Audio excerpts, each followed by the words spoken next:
Hello mga amiga!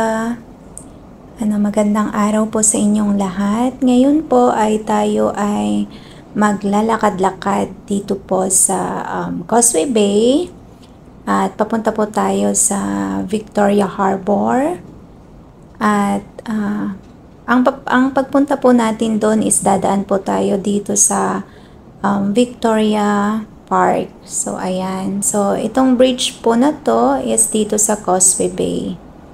Ayan. So, makikita nyo dyan ang St. Paul. Ayan. And, yung may hotel dyan, Regal Hotel. Ayun. So, dito ako magsisimula. So, lakad-lakad muna tayo. Dahil wala po tayong pasok, kaya exercise muna tayo by walking. So, pupunta po ako sa seaside. Ayan.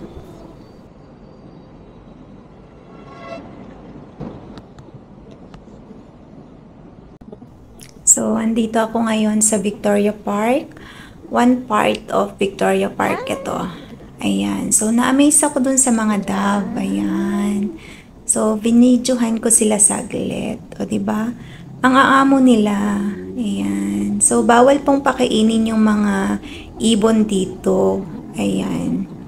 So, panoorin lang natin. So, super relaxing po habang pinapanood sila. Diba parang napaka-peaceful din nila, no? Hindi sila takot sa tao. Ayan. So, dito ako mag-start sa Victoria Park. So, I'm amazed on this part. Yung napakadaming puno, napakaganda. So, ayan. Pag napapadaan ako dito, lagi kong pinipicturan to na part. Kasi nagagandahan talaga ako dito. Para siyang, rainforest. Ayan, so, andito na ako sa bridge. Ito yung footbridge na nagli-link between Victoria Park going to the seaside. So, ayan. So, punta tayo dun sa seaside na yon. Nakikita nyo, part po siya ng Victoria Harbor. So, dun tayo pupunta. Diba? Napakagandang araw po para mamasyal today. Ayan. So, let's go. Walking.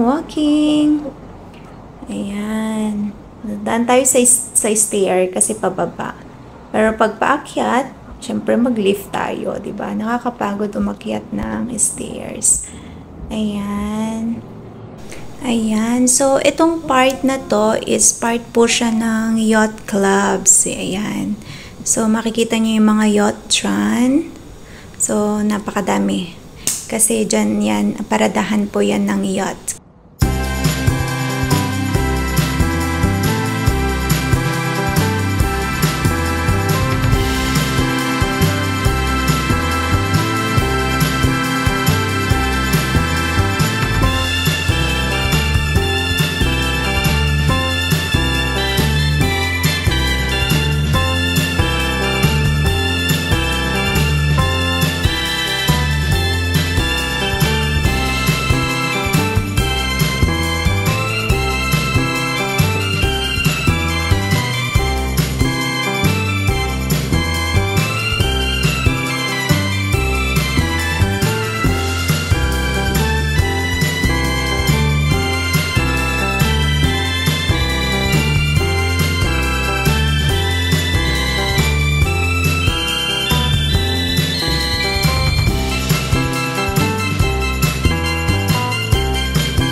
Ayan, ito yung entrance ng yacht club. So, Hong Kong Yacht Club.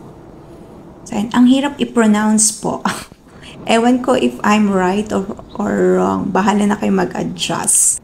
Ayan, dito na tayo sa Victoria Harbor. So, part po ito ng One Chai Promenade. So, napakaganda po dito, guys. Ang daming, upuan. Pwede kayong maupo.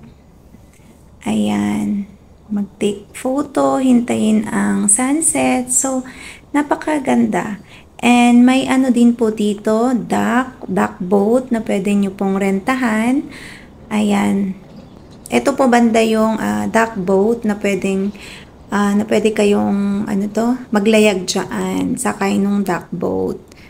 Ayan, so sa gabi po, napakaganda po dito at napaka-relaxing. So, ayan, malamig din po dyan pag gabi. So, ayan. And meron din silang nakahintong, hindi nakahinto. Parang attraction siya dyan, yung MTR.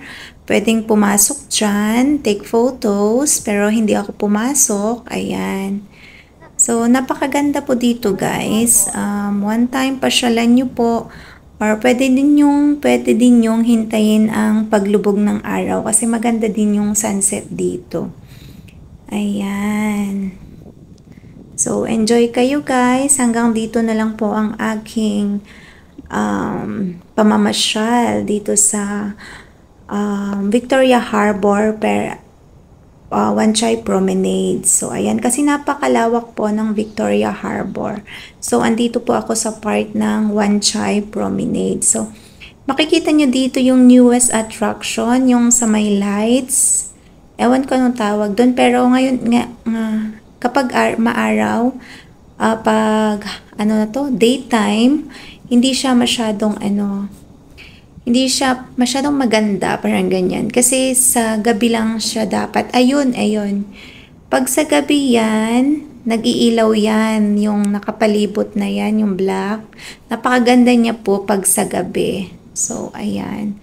Pero maganda din po dito pag sa daytime. Yun nga lang ang araw. Pero napakaganda ng view pag gusto nyong mag-picture with your surroundings is the buildings. Ayan, yung malalaking building, maganda din dito. Ayan, pwede din po kayo mag-jogging.